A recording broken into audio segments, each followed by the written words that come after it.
Fala pessoal, estamos aqui em mais um episódio do podcast Instância Rural. Dessa vez nós vamos tratar de um assunto muito importante para a realidade do agro hoje.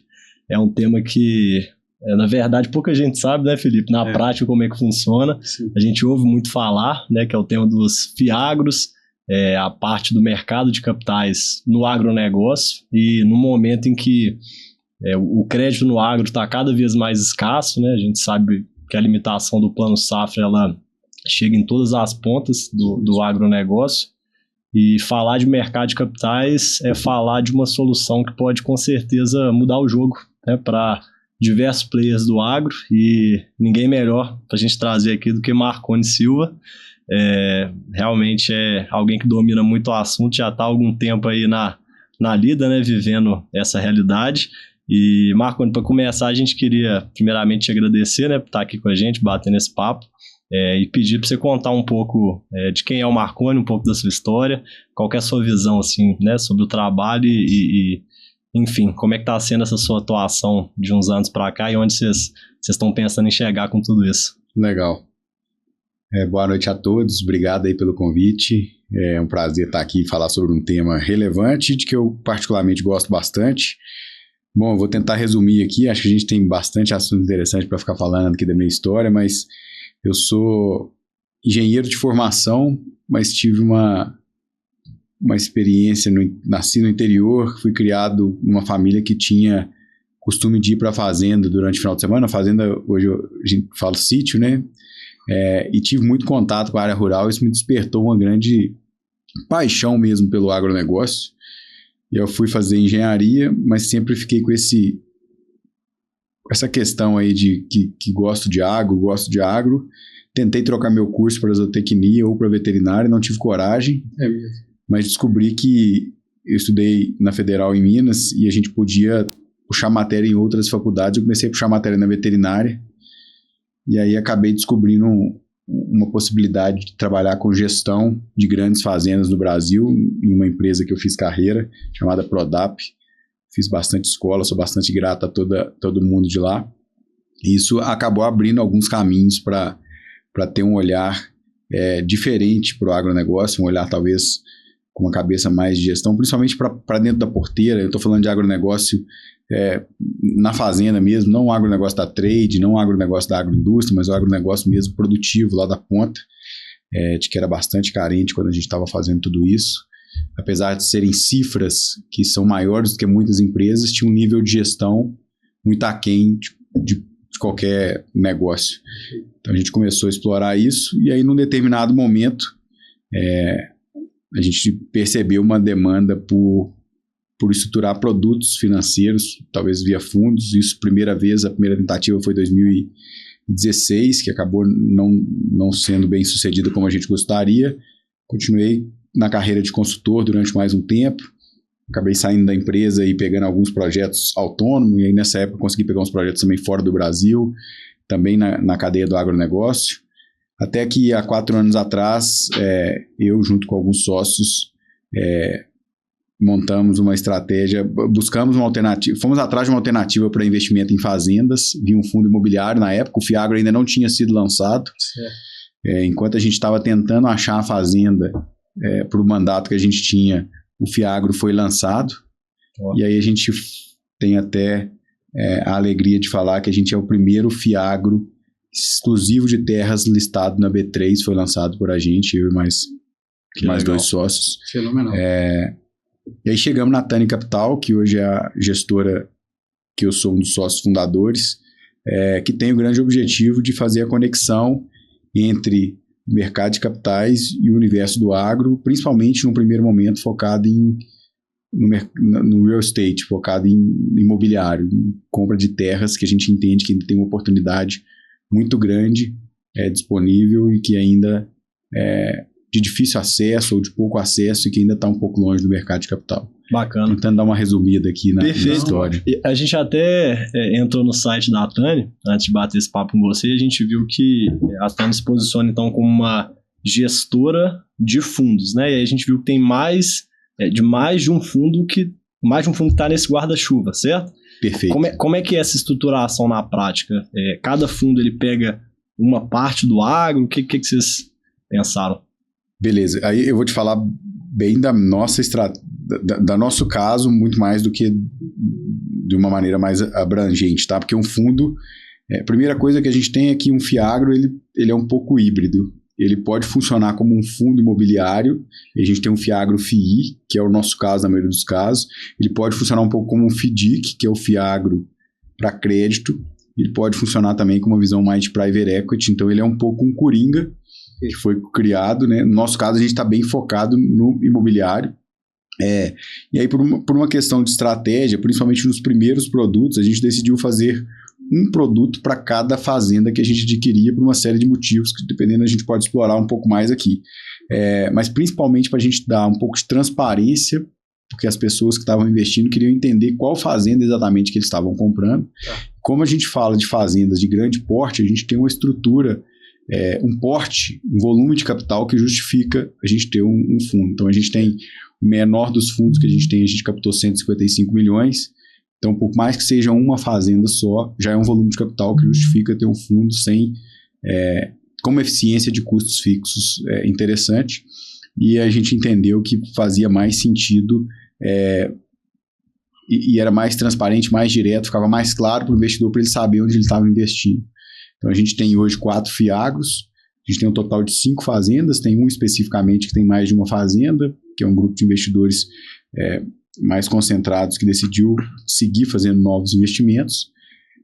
A gente captou 1,2 bilhões, a gente tem valor de ativos hoje entre 1,5 e 1,6 bilhões, porque a gente acabou comprando algumas fazendas descontadas.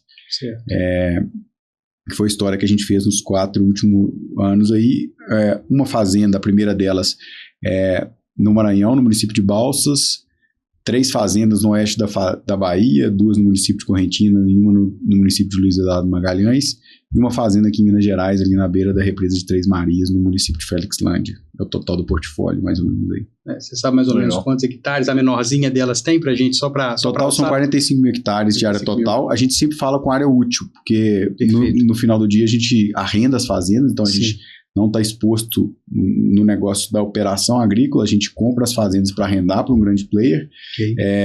E aí, em área útil, a gente tem uma de 5.475 hectares de plantio, mais 2 de 9.380 aproximadamente cada uma de 4.000 hectares e uma agora com 4.000 hectares aqui em Minas também. Entendi. Então vocês descontam um APP, eventualmente uma parte do terreno que está inutilizável. Pô, muito legal isso. No final do dia, assim, a forma como a gente olha isso, porque o que gera renda é o aluguel é em cima da área produtiva. Perfeito. Então, assim, por mais que eu não posso olhar para a fazenda sem considerar que ela precisa de ter APP e área de reserva precisa de ter.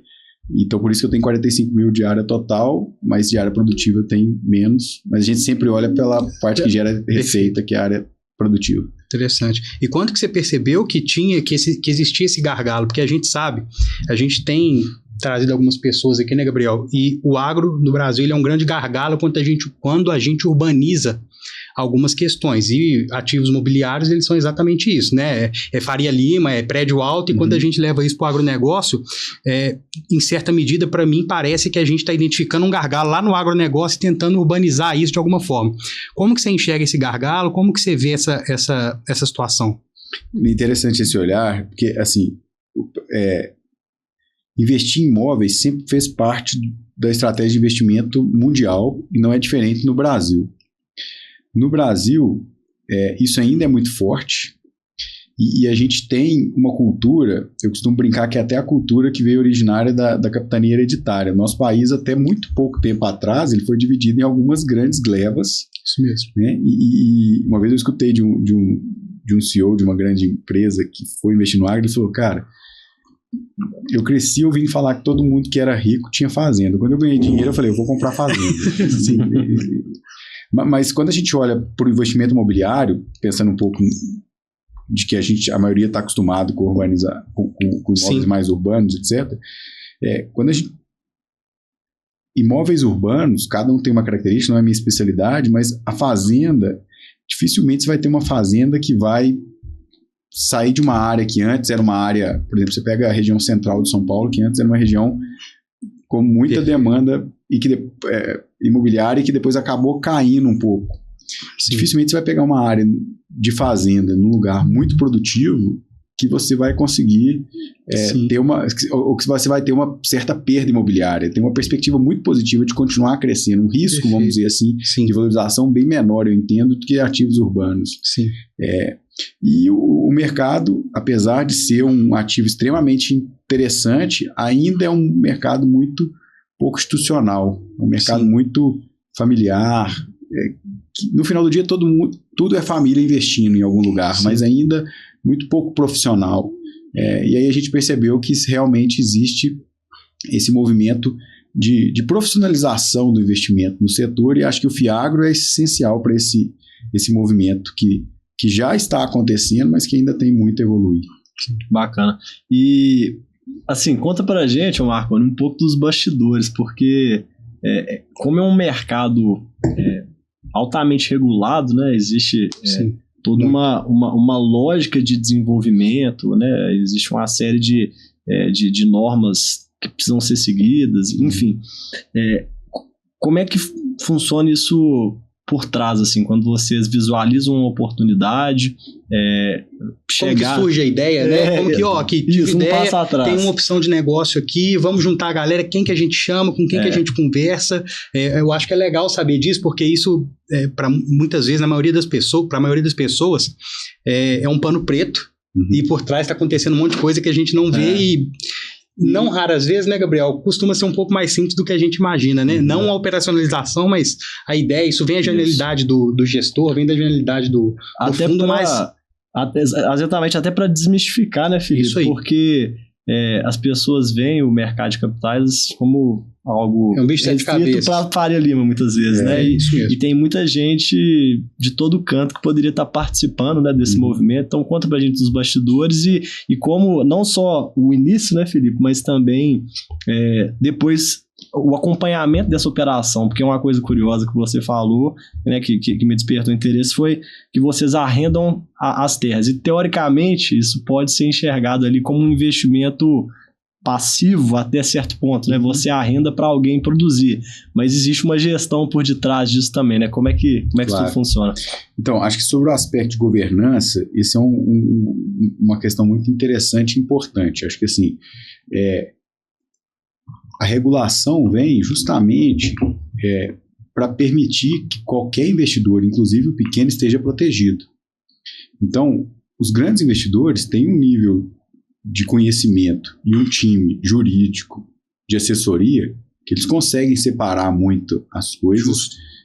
Não que não tenha, infelizmente, pessoas mal intencionadas no mercado buscando passar a perna em diferentes frentes, mas a regulação ela ajuda justamente o pequeno, que às vezes não tem um assessor, está acessando alguma coisa que tem um nível de cobrança, de regulação que vai reduzir nível de risco, né? Então, isso é algo bastante importante e torna as coisas um pouco mais complexas. Vou dar um exemplo simples.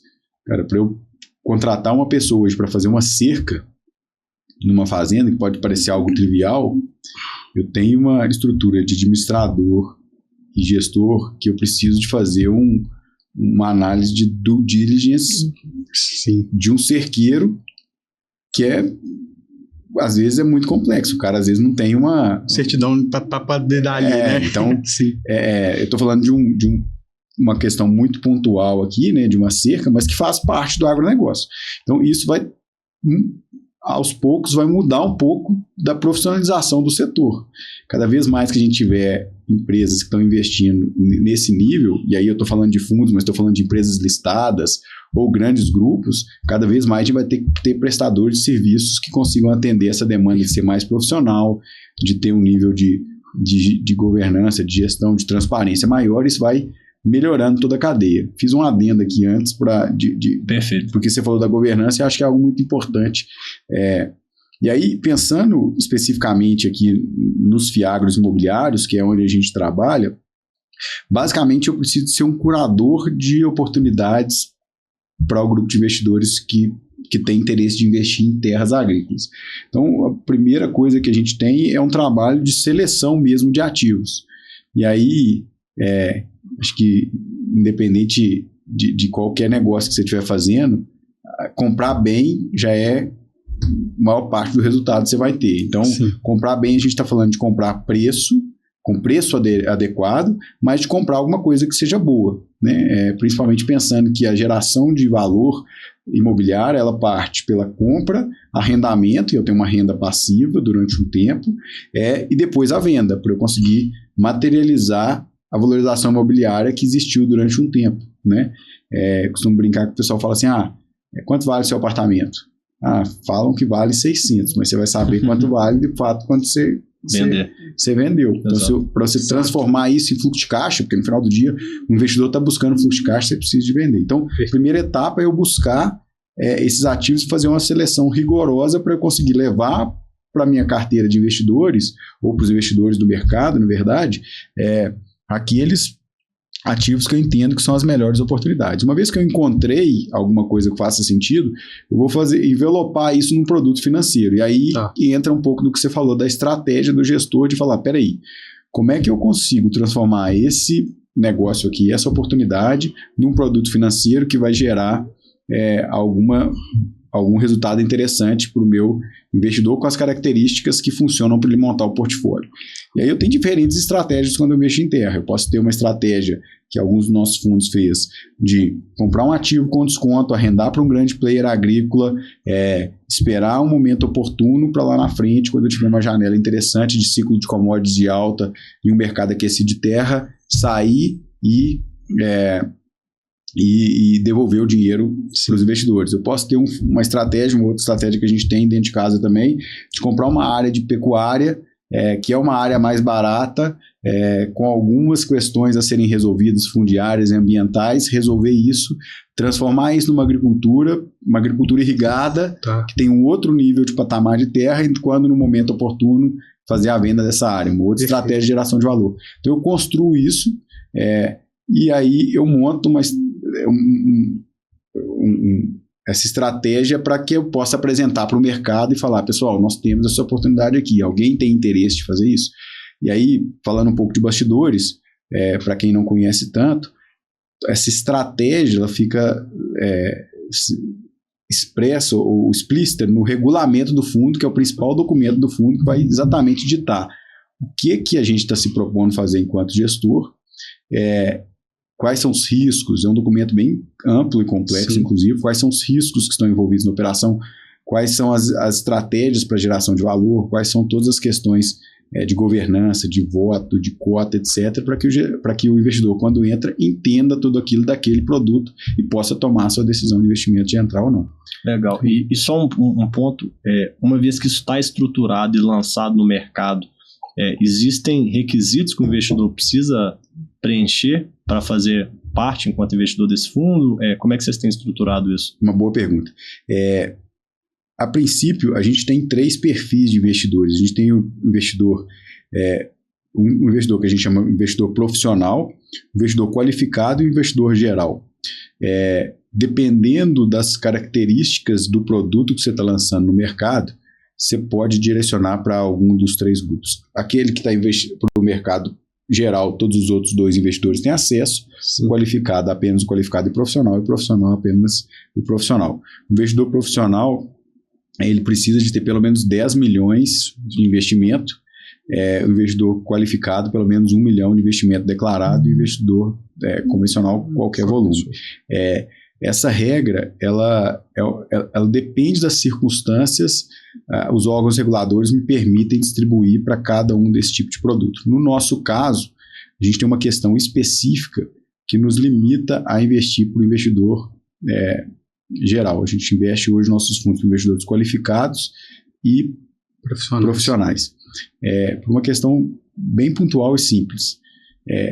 A CVM nos permite cobrar taxa de gestão, que é a forma como a gestora ganha dinheiro. A gente ganha dinheiro de 2 formas, taxa de gestão e taxa de sucesso. Existem algumas regras que a forma como a gente pode cobrar a taxa de gestão para o investidor convencional. E as formas que ela permite fazer isso é sobre o PL do fundo ou sobre a receita do fundo, tem alguma outra aqui que eu vou me esquecer. E a gente não cobra nenhuma dessas duas formas. A gente cobra sobre o capital inicial investido. Okay. E o porquê disso? Por uma questão bem específica. A gente sabia que a gente estava comprando fazendas descontadas. Então, vou dar o exemplo da fazenda do Maranhão. Nós pagamos 147 milhões nessa fazenda, num fundo de 155 milhões. Nossa taxa de gestão é baseada nesse capital inicial investido de 155 milhões, corrigidos pelo IPCA. No primeiro ano de avaliação, essa fazenda foi avaliada em 360 milhões. Perfeito. Se eu estivesse cobrando a minha taxa de gestão pelo PL, minha taxa teria dobrado. Por ser imobiliário, então o PL basicamente é o que você tem ali dentro, né? Exatamente. Então, a gente não estava alinhado porque a gente estava propondo para o investidor. Então, a gente criou essa regra específica do nosso fundo que a gente cobra sobre o PL inicial. Por esse motivo, principalmente, por fugir da regra convencional de fundos que podem ser abertos para todos, a gente não pode distribuir para qualificado, a gente só pode distribuir para qualificado, ou na verdade, a gente pode distribuir, não, só quem tem acesso às cotas do nosso fundo são investidores profissionais e qualificados até esse momento. Se em algum momento a gente tiver um fundo que não tem essa regra, por alguma estratégia diferente, e você consegue pulverizar o investimento, levar para outros investidores. E a pessoa, uma vez que ela aportou no fundo, ela tem alguma regra de permanência para que ela não possa levantar o capital dessa cota, ou é livre entrada e saída? Como é que funciona? É um fundo fechado. A diferença do fundo fechado é de que ele não consegue bater na minha porta e falar, eu quero meu dinheiro de volta. O que ele pode fazer, ele pode vender na secundária. Então, eles são negociados em bolsa, ou mercado de balcão, mas todos nós são balcões. Você pode ir lá, oferecer na bolsa e falar, opa, as nossas cotas geralmente saem de R$100 por cota. Então, minha cota é R$100, eu quero vender ela por 105. Eu vou lá e lanço uma oferta na bolsa, e se alguém tiver médico essa oferta, ele vai comprar. Por isso é um produto que a gente fala que não é o produto mais líquido do mundo, mas é mais fácil de vender do que vender uma fazenda. Vou dar um exemplo de uma família que eventualmente tenha decidido investir 10 milhões em uma fazenda. Se eles comprarem uma única fazenda, vamos falar que em algum momento eles decidem que precisam de um capital parcial desse dinheiro que eles investiram para fazer alguma outra estratégia, para fazer uma questão sucessória, etc. Se eles tivessem uma fazenda, eles teriam que vender a fazenda. Sim. Ou tentar quebrar aquela fazenda em 10 partes para vender, que não é tão simples. Numa estrutura de cotas de fundo, ele pode simplesmente vender 10% das cotas e está tudo resolvido. Pode vender 1% das cotas e assim por diante. Justo. Então, por esse motivo, a gente não tem hoje distribuído ou aberto para todos os públicos. Mas, enfim, é uma questão bem pontual por causa dessa forma como a gente cobra taxa de gestão. Entendi. Legal isso. Eu queria voltar um pouquinho, Gabriel, e falar um negócio legal, que é o negócio da cerca. Eu tô com isso martelando na minha cabeça. Fica à vontade. E quais são os principais desafios que vocês têm na gestão dessas propriedades, considerando que vocês têm fundos imobiliários no agro, né? Quais são os principais problemas de gestão que vocês fazem e como que acontece essa gestão? Porque tem o arrendatário lá que está utilizando a terra e tem vocês também. Uhum. Como que funciona essa simbiose entre vocês e qual que é a parcela que mais pesa no dia a dia de vocês no que diz respeito à gestão? Legal. Então, acho que, como você disse, a gente olha para o investimento. Nós, enquanto gestores, a gente tem que acompanhar. Meu negócio é achar oportunidades, garantir que aquela oportunidade gere renda ao longo do tempo e estar preparado para, no momento de saída ou venda daquela fazenda, eu capturo a melhor oportunidade, beleza? Então, meu trabalho enquanto gestor é buscar boas oportunidades para o investidor que vai acessar a nossa casa, cuidar desse ativo ao longo desse tempo, para que ele não traga nenhum tipo de passivo. Isso aí. E para que ele esteja o mais preparado possível. Vocês são advogados, você sabe o que é uma due diligence de um ativo rural. Perfeito. Quando surgiu uma oportunidade de alguém falar assim, opa, peraí, esse ativo é interessante, a gente precisa estar muito preparados para estar pronto para dar liquidez nesse ativo. Perfeito. Que é algo que geralmente as famílias não fazem. Então, quando você vai fazer uma diligência, você encontra um monte de problemas que às vezes até inviabilizam a venda. Então, a gente tem esse trabalho de conduzir isso. E aí a gente tem 3 grandes esferas de olhar para isso, além da produtiva. Fundiária, fiscal e ambiental. Então, a nossa gestão passa muito por esses 3 pilares, além do acompanhamento da parte produtiva, que apesar de ser de um arrendatário, é extremamente importante a gente entender, porque isso vai agregando valor à terra. Então, eu posso desde participar eventualmente de uma decisão de investimento de converter área para irrigação, quanto eu acompanho também como é que estão indo as safras para entender como é que estão a produtividade daquela fazenda, etc. Então, acompanho de perto também a parte da operação, apesar de não estar sobre a minha responsabilidade. Então, essas 3 esferas principais, ambiental, fundiária e fiscal, mais um acompanhamento também produtivo. E eu recebo o meu arrendamento geralmente vinculado nessas fazendas que a gente tem operações grandes de agrícolas, vinculados a sacas de soja. Então, apesar de eu não receber a saca física, meu arrendamento é indexado à saca de soja. Então, eu faço um movimento de converter isso ao longo do ano, usando o mercado futuro, para reais, para eu conseguir dar o retorno para o meu investidor e pagar as contas do fundo em reais. Então, mais ou menos... estratégia, se o mercado de soja está aquecido, você consegue travar isso lá na frente para poder ter uma rentabilidade melhor também. Né? É isso aí. Interessante. Fui bem amplo aqui, acho que dá para... A gente tem relativamente pouco tempo, mas cada uma dessas esferas, fundiária, ambiental, fiscal e produtiva, daria para explorar um pouco mais, mas vamos... Entendi. Mas não deu, ficou muito claro. Assim, eu estava... a ideia era essa mesmo, entender se... Você está lá no dia a dia da gestão do produtor, né, que está andando nessa terra, ou se você ficava mais na supervisão. Então, me parece que fica mais na supervisão do negócio como um todo, e o produtor cuida da atividade diária dele ali. Seria... Pensando sobre o aspecto produtivo, sim, mas pensando sobre outros aspectos, a gente tem uma presença muito forte. Então, por exemplo, e a gente vou dar um exemplo da área ambiental, beleza? Tem fazendas que eu tenho consultorias especializadas locais que fazem visitas para mim mensais, me mandam relatório, eu acompanho aquilo lá mensalmente, imagem de satélite, etc. A gente faz visita da gestora com uma frequência. Semana que vem eu estou indo, por exemplo, para Maranhão. Assim que a gente voltar no ano, eu estou indo para Bahia, meu time está sempre indo junto. Então, assim, a gente está sempre acompanhando. Acho que esse é um dos diferenciais da nossa casa. A gente costuma brincar que a gente veio da botina, não no sentido pejorado da botina, no sentido de conhecer um pouco, de estar lá e entender e olhando detalhes que acho que são importantes. Mas a parte produtiva, a gente não se envolve nesses fundos que a gente tem, nesse nível de detalhe. Talvez a gente tenha um pouco mais de acompanhamento, que é um fundo que está passando por um momento de estratégia de definição de irrigação, etc. Então a gente entra um pouco mais nas definições, mas a parte produtiva fica mais com o arrendatário. Perfeito. Legal. Eu queria dar um passo ainda mais atrás para voltar um pouco na sua trajetória. A gente pesquisando um pouco sobre a sua atuação, nós vimos que você teve uma atuação na parte de consultoria também, né, lá atrás.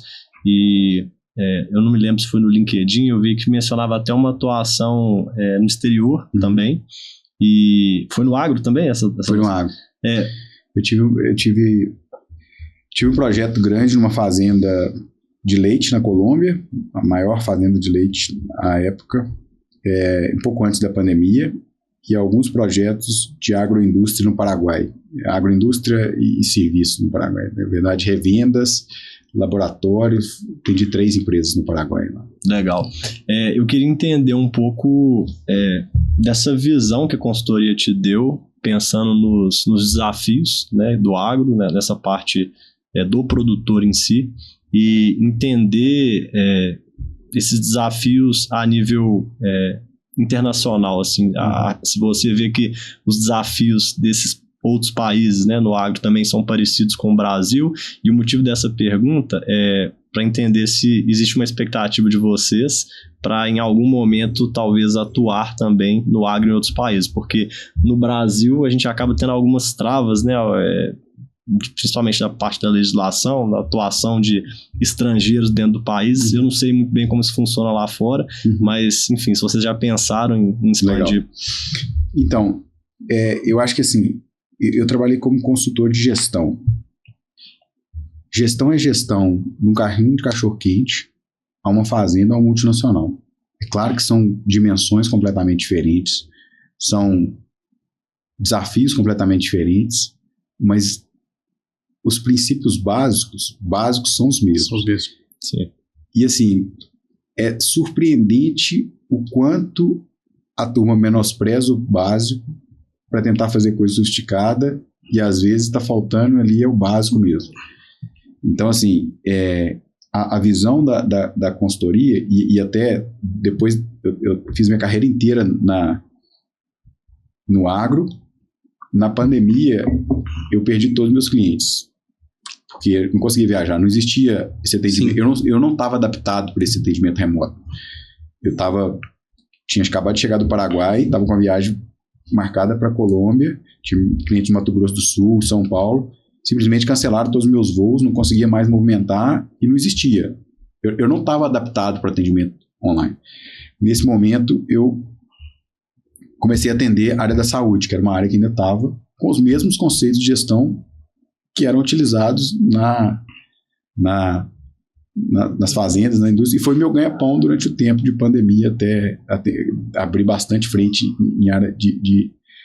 Então, assim, acho que a lógica dos desafios de gestão são os mesmos mundo afora. Assim, acho que, e especificamente no agro, com a consultoria, eu trabalhava muito nesses gargalos de gestão. Então, era muito mais nisso do que numa visão mais estratégica. E aí, cada lugar tem seus desafios estratégicos. Então, por exemplo, na fazenda que eu estava na Colômbia, que era de leite, o mercado de leite na Colômbia ainda é muito incipiente. Então, a maior fazenda lá tinha 1.000 vacas. Aqui, 1.000 vacas não é uma fazenda grande, das maiores. Claro que é uma fazenda grande, mas então, assim, para ser a maior do país, sim, né? Sim. No sistema pasto ainda, que aqui no Brasil, as grandes fazendas já estão no sistema confinado há muito tempo. Então, são desafios diferentes. E aí, olhando um pouco para o mercado de terra, que é onde a gente está focado hoje, a gente entende o seguinte: mundialmente dizendo, a gente tem... Tudo passa por uma lei de oferta e demanda. A gente tem uma oferta restrita e limitada, a gente não tem mais terra. A gente tem um volume de áreas continentais definidos, que não vai crescer. A gente ainda tem um potencial de conversão de terras, de agricultura, de pecuária para agricultura. A gente cada vez mais tem restrição para abertura de novas áreas por todas as questões ESG. Então, a gente tem uma oferta de terra limitada, com uma demanda crescente. Aumento populacional, até 2050 a gente espera mais de 9 bilhões de pessoas, próximo de 10. Uma mudança de hábitos alimentares expressiva. Antigamente, quando alguém passa a comer 1 quilo de queijo em vez de comer vegetais, ele está consumindo muito mais alimento, está demandando muito mais capacidade produtiva do produtor do que só do alimento. Então, esse alinhamento, mais o uso de biocombustíveis cada vez crescente, traz uma demanda por terra crescente frente a uma oferta limitada. Então, mundialmente, a gente tem uma expectativa de continuar um crescimento imobiliário expressivo. Mas aí a gente pega regiões que já estão muito desenvolvidas. Você pega os Estados Unidos, já tem muito desenvolvido, com preços muito caros. Você pega algumas regiões da Oceania, já estão muito desenvolvidas. E quando a gente olha para isso, talvez a gente tenha algumas regiões da América do Sul e da África com potencial de explorar esse potencial de valorização imobiliária no longo prazo. Mas a África ainda tem uma questão geopolítica muito complexa que não é fácil e ainda vai demorar para ser resolvida. Então, a bola da vez, até pela extensão territorial, é Brasil. E aí a gente sempre está enxergando. Chega a oportunidade para a gente. Chegou recentemente compra de terra na Bolívia, um preço muito barato. Mas a gente ainda entende que tem tanta oportunidade aqui dentro do Brasil, certo, que não está na hora de olhar para lá. Talvez o caminho contrário seja verdade. Há 20 dias atrás, um brasileiro que trabalha nos Estados Unidos esteve aqui com a gente estava conversando sobre as oportunidades. Ele falou, você tem que pegar dinheiro aqui do Brasil para investir em terra lá nos Estados Unidos, olha isso aqui, essa fazenda. Então, ele mostrou as fazendas para a gente e falou, eu não tenho coragem de apresentar essas fazendas para o meu investidor aqui, porque eu vou te mostrar as fazendas que eu estou apresentando para ele para investir. Ele falou, nossa, não, nós temos que trazer o dinheiro de lá para cá. E aí tem uma restrição, mas o FIAGRO, inclusive, ajuda nessa estratégia, continua, porque a gente precisa, o investidor estrangeiro não pode ter mais do que 50%. Isso mesmo. Mas a forma dele investir antes era muito mais estruturada, precisava de arrumar um sócio aqui, e agora, quando você tem uma estrutura de governança que eu simplesmente vou comprar no máximo 49% das cotas, isso simplifica bastante o processo, torna o processo muito mais facilitado e viável de uma estrutura de governança. Então, eu acho que o caminho, a gente sim olha para fora, mas não para oportunidade, mais para o capital. Atração de investimento mesmo, né? Você já tem tido esse fluxo de capital estrangeiro atualmente? Não, mas assim, a gente tem recebido cada vez mais procura. Tem uma reunião sexta-feira, inclusive agora, para discutir isso com um grupo que faz gestão de capital de estrangeiros. Acabei de comentar de um pessoal dos Estados Unidos que esteve visitando a gente aqui. Meu sócio está indo agora para uma feira grande de imobiliário nos Estados Unidos. A gente tem o medo se você olhar para o produto terra, indiscutivelmente no Brasil é melhor do que fora.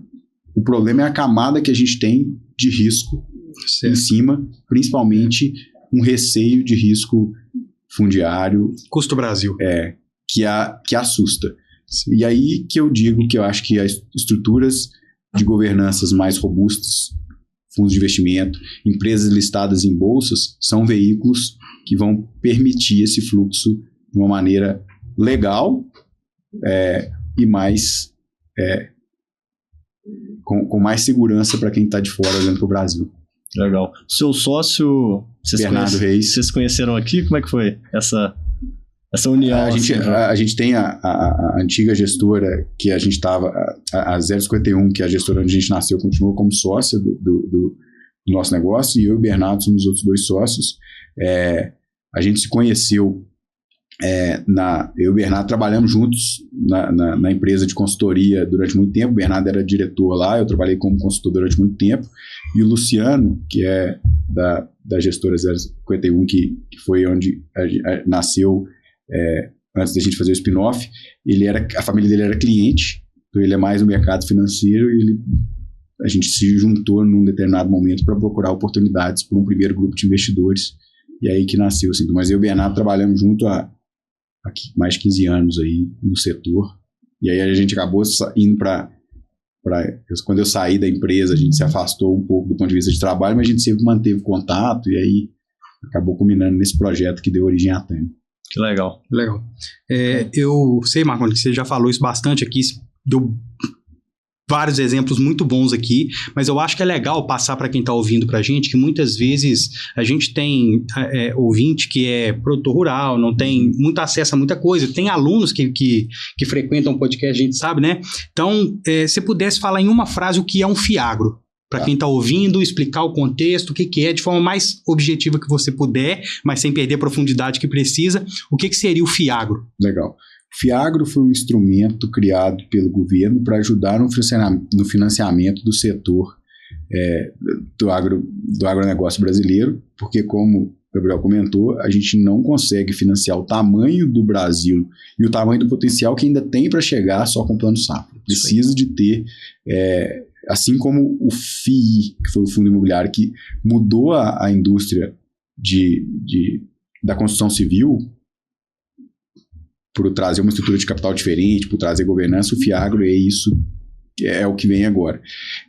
E aí, o FIAGRO nada mais é do que um instrumento que permite investidores investir em participação de negócios rurais. Esses negócios podem ser imóveis, crédito ou ações de empresas, pensando numa estrutura de private equity.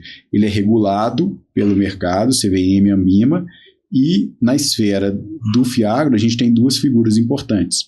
O gestor, que é quem toma as decisões de investimento, que define quais são as oportunidades que vão ser levadas para o mercado, como conduzir as oportunidades, né, os investimentos ao longo do tempo, e o administrador fiduciário, que aí a gente costuma falar que o administrador fiduciário é como se fosse um guardião do investidor para garantir que o gestor e que a estrutura está sempre adequada àquilo que a legislação exige e cobra. Então, tentando assim transformar isso numa visão meio resumida, é isso. Mas basicamente é um veículo que permite pessoas investir em oportunidades dentro do agronegócio, dentro de uma estrutura de governança e gestão sólida. Bacana. E pensando na diferença que você explicou entre o FDIC no agro, né, e o fundo de investimento imobiliário no agro, que você enxerga assim como principais diferenças de retorno, risco e ciclo, e talvez até por que vocês foram mais dessa linha do imobiliário, uma questão de preferência, uma questão de conhecimento ou uma questão de mitigação de riscos? Legal.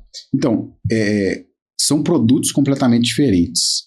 Apesar de o Fiagro ter esse guarda-chuva, são produtos completamente diferentes. E quando alguém quer investir um dinheiro, ele tem 3 pilares. E aí esquece Fiagro, eu estou falando do conceito de investimento. A gente tem um pilar que é retorno, o outro pilar que é risco, o outro pilar que é tempo de investimento ou liquidez, beleza? Cada investimento tem, vamos falar que é um tripé. Em algum momento, se eu priorizar muito o retorno, pode ser que eu esteja abrindo mão de risco ou garantindo, ou tendo uma expectativa de que eu vou demorar um pouco mais para ter aquele retorno do investimento, beleza? Correto. Sobre esse aspecto, são produtos bem diferentes. Quando a gente olha para crédito, a gente está falando, principal produto de FDIC, a gente está falando de produtos de giro mais rápido, de retornos de curto prazo mais rápidos, mas de mais volatilidade, de um nível de risco diferente do que de terras. Quando a gente fala de investimento em terras, a gente está falando de investimento.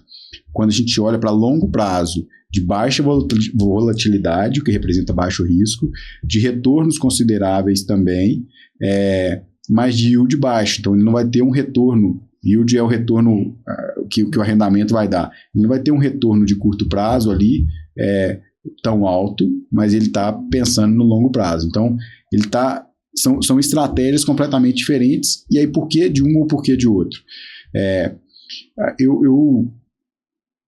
O setor de crédito é um setor muito mais no mercado financeiro. O mercado financeiro consegue atender muito mais do que eu entendo a visão do imobiliário. A visão do imobiliário, não que o mercado financeiro não consiga fazer isso, a gente está fazendo isso agora, mas é algo que tem pouca gente olhando para isso, porque precisa de ter investidores que entendam do negócio, tenham paciência para esperar o longo prazo da terra. Então, ao longo da minha carreira, eu vi muita gente se atrapalhando na operação de fazendas e perdendo muito dinheiro. Eu não vi alguém perder dinheiro no imobiliário. E às vezes ele perdia dinheiro na operação e o imobiliário corrigia a lambança que ele fez no... Sim. Então eu entendo que é um perfil de ativo extremamente interessante para famílias que desejam no longo prazo montar um portfólio para evolução patrimonial interessante, porque ele traz uma perspectiva interessante de um retorno bom, com um risco relativamente baixo, para quem deseja investir no longo prazo, falando nos 3 pilares. E aí a gente entendeu que a nossa casa quer focar nisso, porque a gente estimam-se entre 4 e 6 trilhões de valor imobiliário no Brasil em terras agrícolas e muito pouco disso ainda exposto ao mercado financeiro. E a gente quer abrir um pouco desse espaço para esses 5 trilhões de média aí, com algumas pessoas falando mais, algumas pessoas falando menos, para o mercado financeiro. Então a gente entende que tem uma oportunidade grande aí. Muito legal, e fazendo um gancho no que você acabou de comentar, né, que é muito difícil ver alguém perdendo dinheiro, né, nessa parte imobiliária. Eu acho que isso acontece raramente quando o investidor ele não se atenta a pontos muito específicos e críticos, que aí volta lá naquilo que você falou atrás sobre o due diligence, né? Uhum. Às vezes é uma terra que tem um passivo ambiental oculto, uhum. né? Ou não declarado. Uhum. E aí esse passivo, né, acaba seguindo o imóvel, a pessoa que compra se responsabiliza também. E aí entendo que, como você mesmo colocou, é onde vocês entram para dar essa segurança e dar esse olhar técnico, né?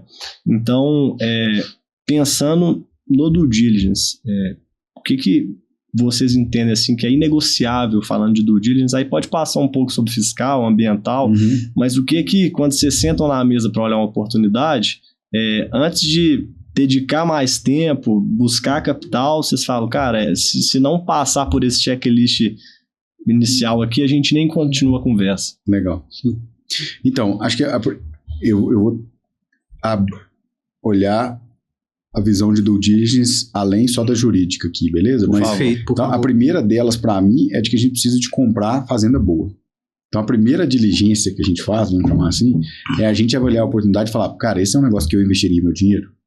Certo. Então, a primeira coisa é, eu preciso de fazenda, produto bom, preciso de ativo bom. Ponto. Encontrei um ativo bom, eu vou para a segunda etapa.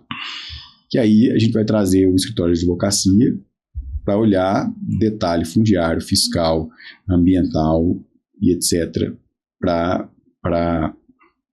garantir que tudo, não é que precisa de ser algo perfeito, mas que tudo que seja encontrado ali esteja endereçado nos termos de compra e venda. Não é que a gente vai comprar uma fazenda que não tem nada de problema. Não é isso. Mas são problemas que são passíveis de resolução e estão, alguns deles, já endereçados nos acordos de compra e venda. Muitas vezes já está compondo o custo, né? Você já tem que botar isso dentro do custo. É o que a gente fala muito. Eu até gravei um vídeo, né, pro canal falando que o due diligence ele tem que ser enxergado não como uma forma de melar negócio, mas de precificar corretamente o negócio. Porque se você identifica que tem um passivo ambiental de 50 milhões, e isso compõe o custo, você não saiu perdendo, né? Você pagou isso. O justo, né? Mas... Existem formas de trabalhar isso, né? Vocês sabem melhor do que eu. Eventualmente você pode trabalhar com... se são passivos que ainda não foram materializados, que não tem uma probabilidade, você pode fazer uma conta escrow. Então você tem mecanismo para fazer isso. Sim. É simplesmente uma forma de trabalhar com transparência e governança, e para um nível de investidor profissional a gente precisa disso. Não tem jeito de fazer diferente disso. A gente ainda tem bastante informalidade no mercado de terras, então a gente às vezes tem muito isso. Mas você perguntou sobre uma coisa que a gente não abre mão, e aí é uma coisa que a gente sempre faz, é de que além da due diligence jurídica, que envolve todos os aspectos, a gente tem mais no nosso playbook, vamos chamar assim, a gente sempre busca uma consultoria ambiental local. Legal. Para fazer visitas em loco e dar uma avaliada, porque além da parte só documental, que geralmente se contempla nas principais due diligence jurídicas, é importante ter alguém lá olhando, que conhece, e falar assim, opa, peraí, de suspeita de... Uma coisa é eu ver a documentação aqui e ver que o pessoal apresentou a documentação de recolhimento de embalagem de agrotóxicos, por exemplo. Outra coisa é o cara ir lá e ver um monte de embalagem lá enterradas. Entendi. E aí a gente faz questão que seja um agente local, porque existem questões muito específicas da parte ambiental que às vezes são até municipais. Então a gente tem um caso, por exemplo, na Bahia, que existe uma questão municipal que muda um pouco da APP para alguns rios da região. Se a gente não tivesse atento a isso, talvez a gente estaria infringindo alguma regra que traz um passivo. Então, esse é algo que a gente acha extremamente importante. Inclusive, eu acho que o mercado menospreza um pouco a questão ambiental. Eu acho que é algo que a gente está sempre preocupado e atento, porque faz parte da geração de valor para o investidor nosso no final do dia. Legal. E agora, vou indo um pouquinho para o assunto que eu tenho batido cabeça lá no escritório, né, Gabriel? Sim. Porque é muita regra nova, isso é para todo mundo. Questão tributária, a gente sabe que no Brasil isso é uma polêmica eterna, isso nunca vai acabar, né? Nós tivemos agora a sanção do presidente referente à isenção do imposto de renda para pessoas físicas até R$5.000, mas isso veio com uma contrapartida, que foi a tributação das chamadas alta renda, né? Que são de até R$50.000 por mês ou R$600.000 por ano, que é o PL 1087. E que manteve a isenção do IR nos fundos imobiliários, nos FIAGROS. Exatamente. Como que isso impacta o negócio de vocês, no que diz respeito à captação, no que diz respeito à negociação dos ativos? Como que isso conversa com a realidade de vocês hoje? Pelo menos num primeiro momento, que a gente sabe que isso ainda está se adequando, né? Legal. Então, eu acho que assim, o primeiro aspecto interessante sobre isso é a força que o agronegócio tem no Brasil. Então, assim, mexe de lá, puxa daqui, estica de lá. Sobre a questão tributária, o agronegócio sempre consegue ainda impor algumas condições. Sim. Tanto porque tem uma força muito grande, é o principal motor da economia brasileira, é o principal diferencial da economia brasileira e do país como um todo, pensando do ponto de vista produtivo, quanto porque, como a gente falou já mais de uma vez aqui, o governo não tem condição de subsidiar todo, ou de financiar tudo que é necessário para o crescimento e para a manutenção desse setor. Então, ele precisa de permitir ou baixar a guarda em alguns aspectos, e aí o fato do Fiagro ter ficado de fora, acho que mostra essa força do setor. E aí, sobre a nossa esfera, num primeiro momento não muda muita coisa, porque como o Fiagro ficou fora, desde que atendido às condições de ser um Fiagro listado, com mais de 100 cotistas e etc., não mudou, então continua fora da alíquota base, da memória de cálculo da base para o imposto adicional. Sobre só um ponto para vocês, então vocês preenchem todos esses requisitos de 100 cotistas, tudo? A maioria dos fundos, sim. Tem um fundo que ainda não é listado, mas a maioria dos fundos, sim. E aí existe uma questão, além do fundo, uma questão individual de cada cotista, que o cotista não pode ter mais do que 10%. Verdade mesmo. E não pode estar dentro de um grupo econômico que represente mais de 30%. Mas aí não é na esfera do fundo, é na esfera individual de cada investidor.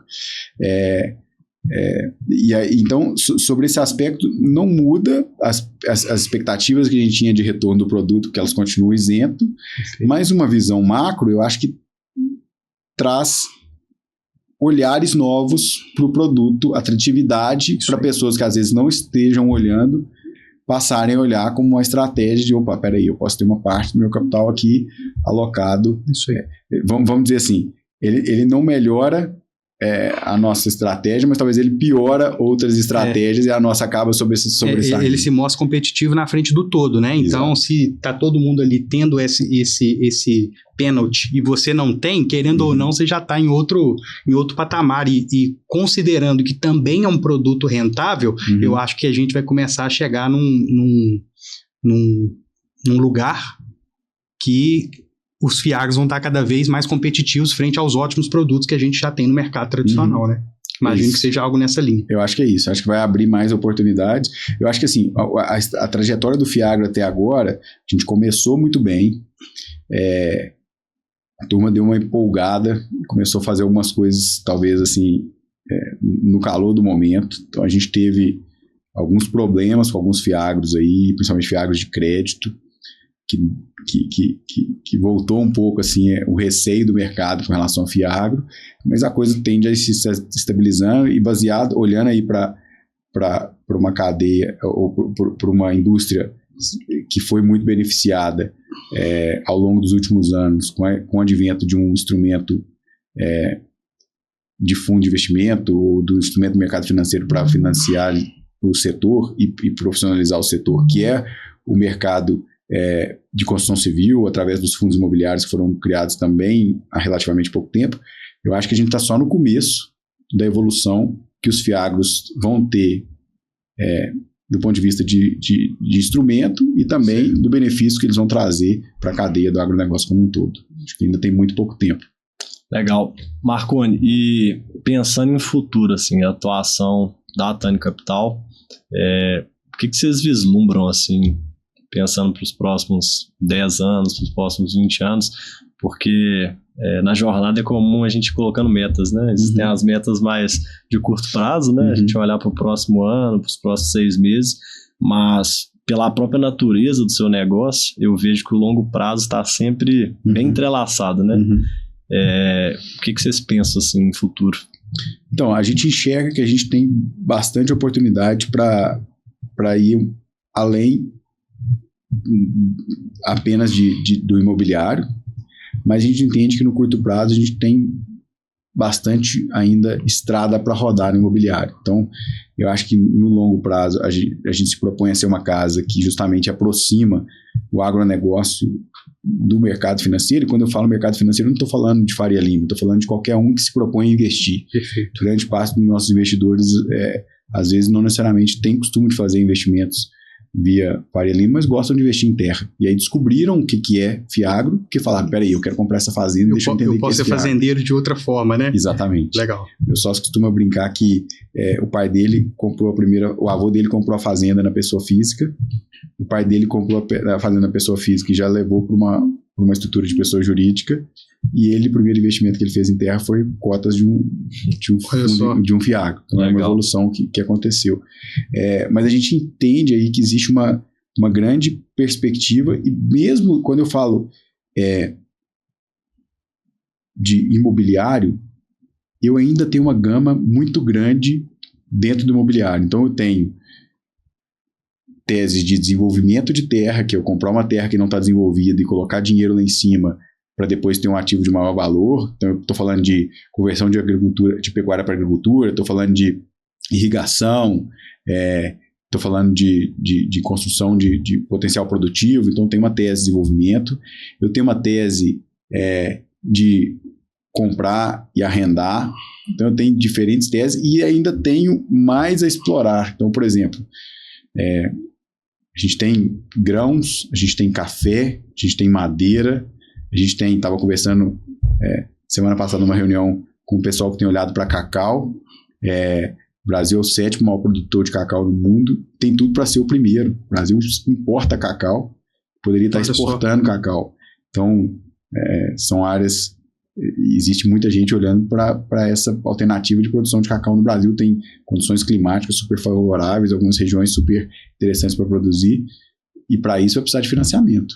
E aí, estou dando só um exemplo que está fresco na cabeça porque eu conversei, mas o café, o leite, a carne, tudo isso vai precisar de fazer isso, de capital para produzir, e no final do dia tudo está sendo produzido em cima de terra. Então a gente entende que tem muitos vieses para a gente explorar ao longo dos próximos 10 anos, e buscando crescer aí o total de ativos sob gestão dentro da nossa carteira.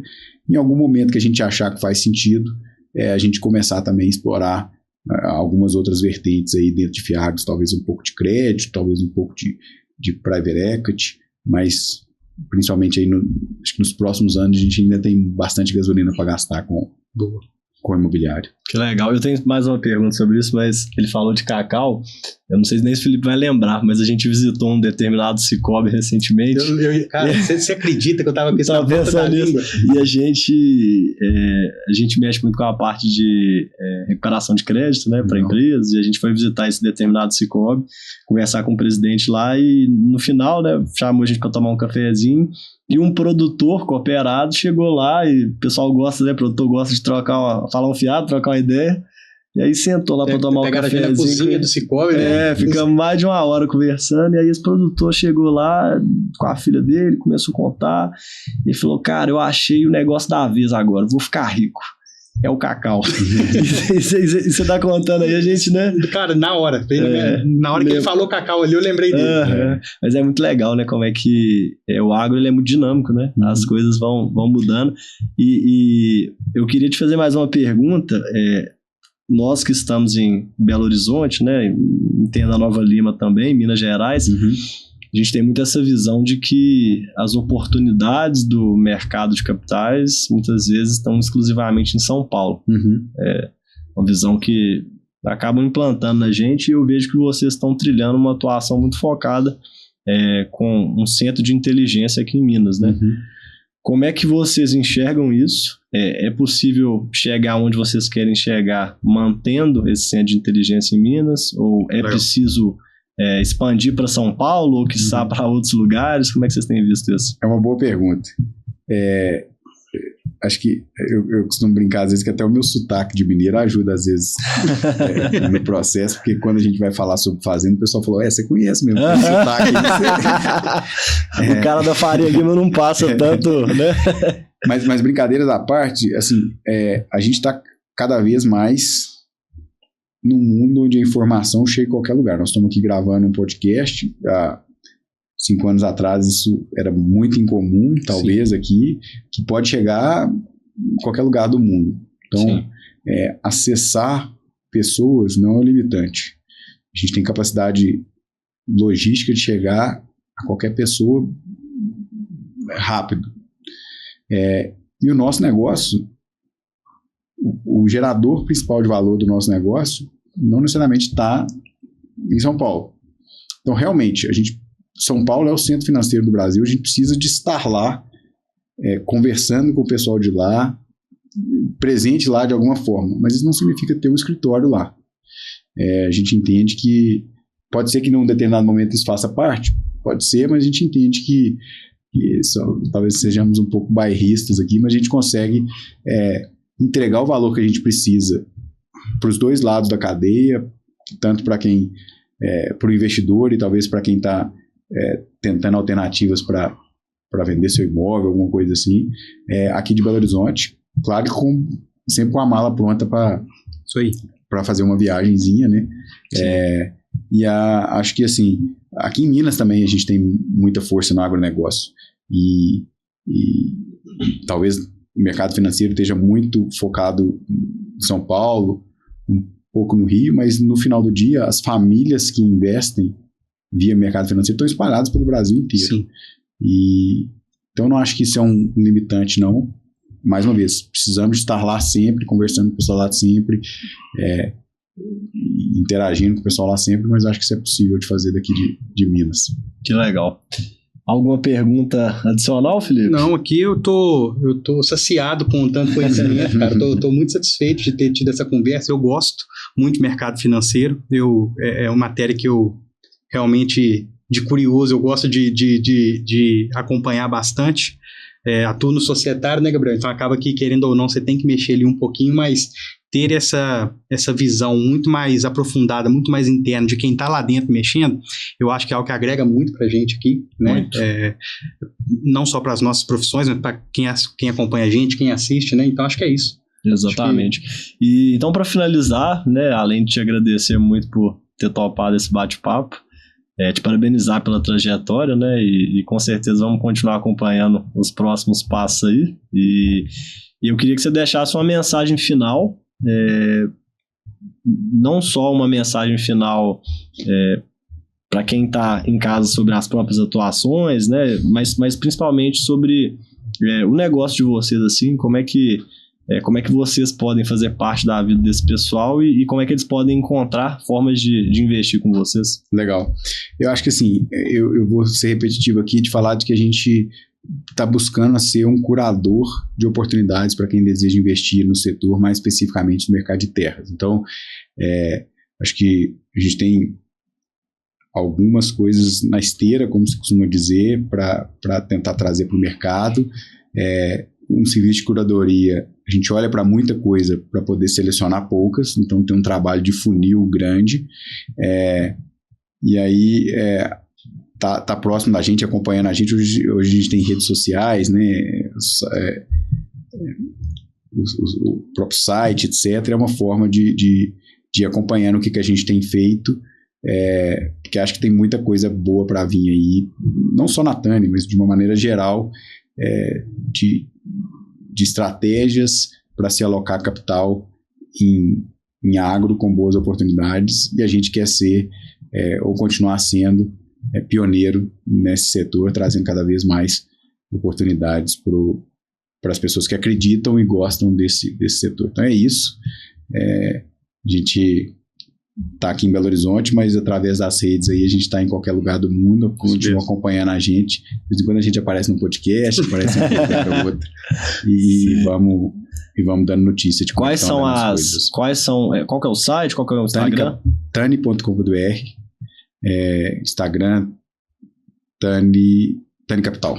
Bacana, nós vamos deixar no começo do podcast para o pessoal poder entrar. Mas então o investidor teve interesse em conhecer mais, saber o que está por vir, entrou no site, ele vai conseguir se inscrever. Exatamente, a gente acabou de formular o site agora, a gente tem lá, ainda está estruturando um blog para ter um pouco mais de informações também, a gente está com um trabalho aí de rede social também para ir trazendo um pouco das informações. A gente até compartilhou um pouco na semana passada, né? Sim.